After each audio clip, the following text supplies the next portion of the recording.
attack against God's memorial, May 8th. In vain they worship me, teaching as doctrines the commandments of men. Matthew 15:9.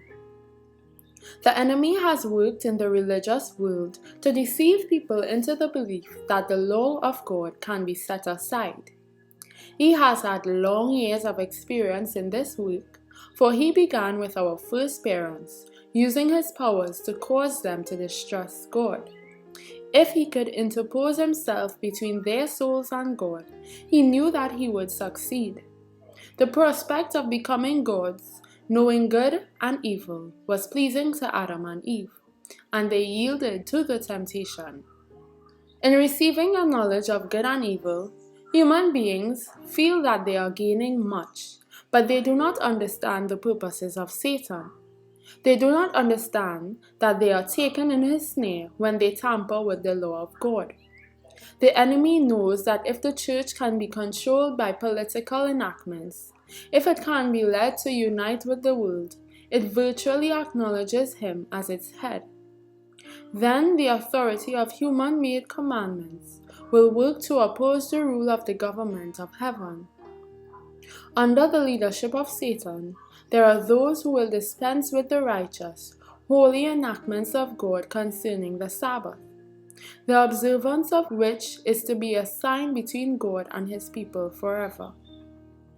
Satan's plan has taken with the religious world. He has created an order of things entirely his own, making void the law of God. Through his deceptive working, he has gained in the professedly Christian world that which he had thought to gain in heaven, an abrogation of the laws of Jehovah. Through the Roman power, he has worked to remove God's memorial and has erected a memorial of his own to sever God from his people. Today, the Protestant world is estranged from God by its acceptance of a spurious Sabbath.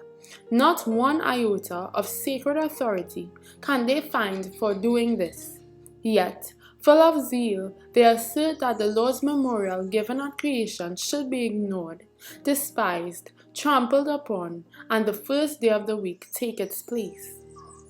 No deeper wound could be inflicted on God than to ignore his holy day and place in its stead a spurious Sabbath that bears no mark of sanctity. God gave the Sabbath to the world to be set apart for his name's glory. He says, "It is a sign between me and you throughout your generations, that ye may know that I am the Lord that doth sanctify you."